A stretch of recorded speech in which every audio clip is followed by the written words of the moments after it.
Today, Laurie, a new distillery for me. I don't know how familiar you are with it.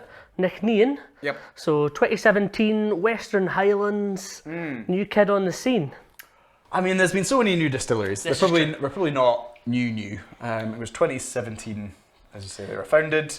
They are proper West Coast. Yeah. So if you think of the Isle of Mull, obviously an island, is north of that, but on the mainland. Okay. So you basically need to go up to Fort William and then And down a peninsula. Okay, Yeah. interesting. Probably not a day trip No. unless you were really, really keen. The bottles look great. I've had a couple of expressions. I think they do a Huntress expression, kind of Yep. part of our core range.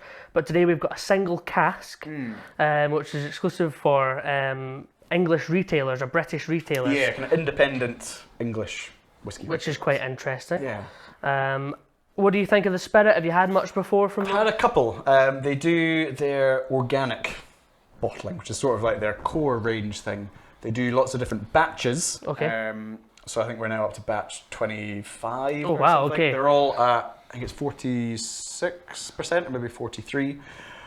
You know, they're going to be a slightly different cask makeup, but they're all fairly similar. I think they're quite a forward-thinking distillery. All these new distilleries trying different ways to get their whiskey kind of to stand out. Obviously, the bottle stands out here. Some of the ranges I know has like a highball recipe on the back of the bottle as well, which is very kind of almost refreshing for them to say it's a young whiskey, it's a young spirit. Do what you want with it. There's no kind of pretentiousness there from them. So it should be quite interesting to try this. This also uses STR, red wine casks.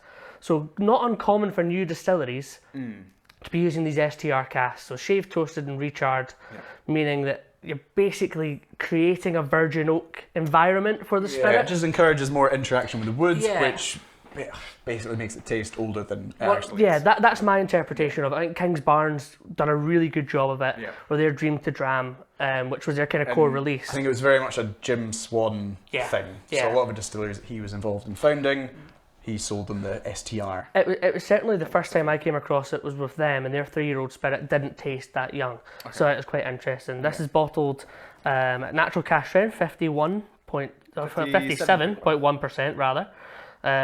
So should be quite interesting.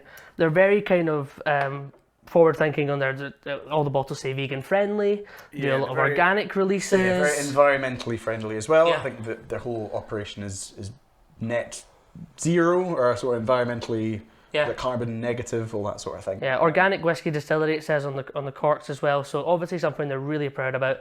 That costs a lot of money. It takes a lot of effort.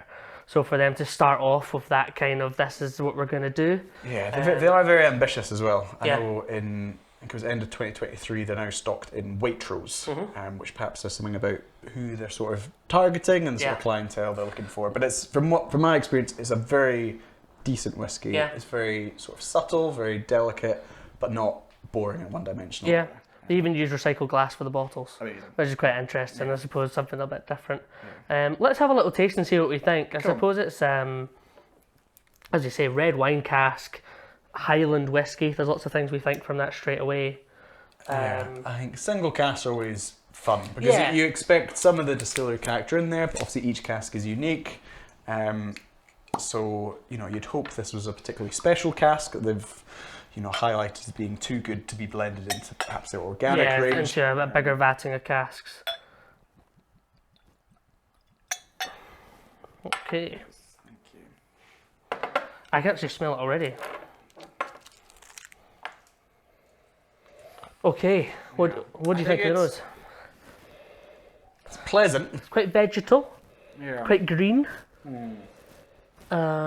Maybe coastal, maybe a bit of a coastal influence in there. Yeah, I think Nc'nean, I don't know, as we said at the start, there's been so many distilleries, that were founded around that time.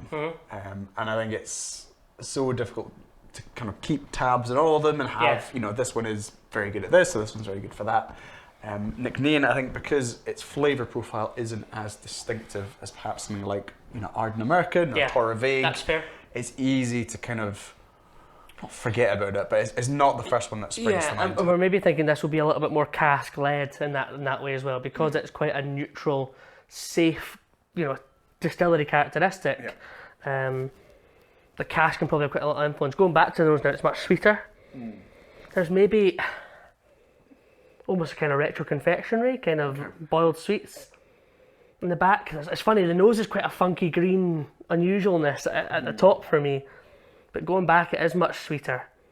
What do you think? It's lovely. It's not. Do you think it smells quite young? For me, I think if you're using an STR wine cask, you're going to get a lot from the wood. Yeah. I think it doesn't. For me, it doesn't smell spirity. I'm not. Even at 57%, I'm not getting ethanol. I'm not getting alcohol in the nose.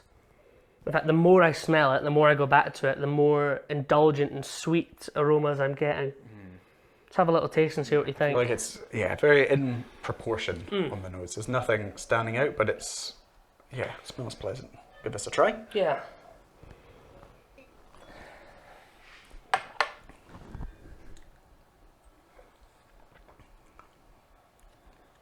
Drink's very easy at that strength.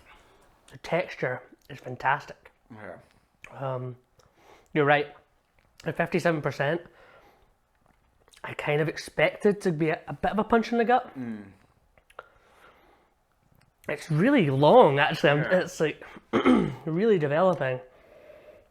I'm really impressed, to be honest. I wasn't blown away by the nose. Like when I nosed, I was like, it just smells like a whiskey, and I was like, I'm struggling to pick out anything distinctive that's jumping out at me. But everything is just very, very nicely balanced. Yeah. I think, we often talk about whiskies that, might change your life or be, in your top 5 drams ever, and this is unlikely to ever be that. That's true. But if you're in the mood for a whiskey, something that's a bit different, something with a little bit of character that's very well, I don't know, kind of I think it's a conversation defined. Starter as well. It's a unique style of cask. It's a new distillery. It's good to see that they're playing around with different things and doing releases for independent retailers. Also something that not a lot of distilleries are doing. Yeah. The palate is sweet, fruity, rounded. I'm not sure if it's red wine influenced. I don't get much red wine influence from it. It's very, very hard to fault. I find myself going back for more. It's very, very tasty. At this strength, obviously, I'm surprised that it's not a bit rough and wild. Because 57 is quite strong. Like I had a dram the other day that was 20 years old, 53%, big sherry influence, and you think that is going to be fine. Yeah. It's so hot. Yeah. Needed so much water to it. This, for quite a gentle spirit, for something with, some cask influence, but nothing as overbearing as, first fill Olorosa or whatever. It's very, very sippable. I'm really impressed. As I say, I actually do quite like the nose. I think the nose has really developed from when we first went for it. But the palate's great. The texture is indulgent. Not too much cask influence, but still really approachable. I wouldn't put it down as a young spirit. No. I'm not overwhelmed by the strength. I'm actually really impressed with that bottle. Yeah. It's a favourite single cask. It's really hard to judge, isn't it? Yeah. But the palate of that is exceeded my expectations. Yeah. I think it's really, really good. I think I feel like in this day and age with so many distilleries, if temptation must always be to try and stand out by doing something that's completely different but doesn't taste like any other whiskey.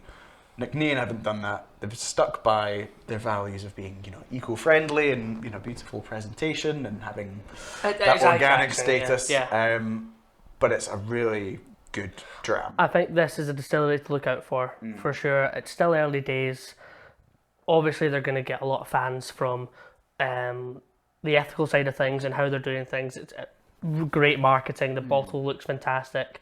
But for a one-off release single cask that can be hit or miss, the spirit's good too. I think there's been some new distilleries I've tried that have been 4, 5, 6 years old, and you think that's great, it's got great potential, can't wait till it's 12 years old, 15 years old. Yeah.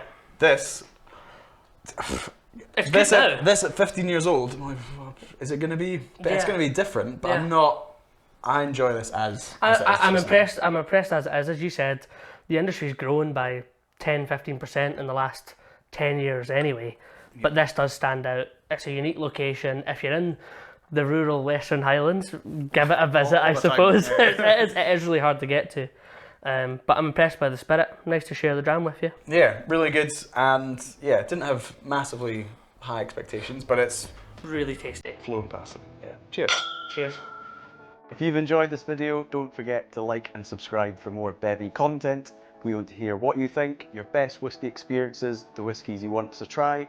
It's a really exciting journey we're on, so make sure to join us.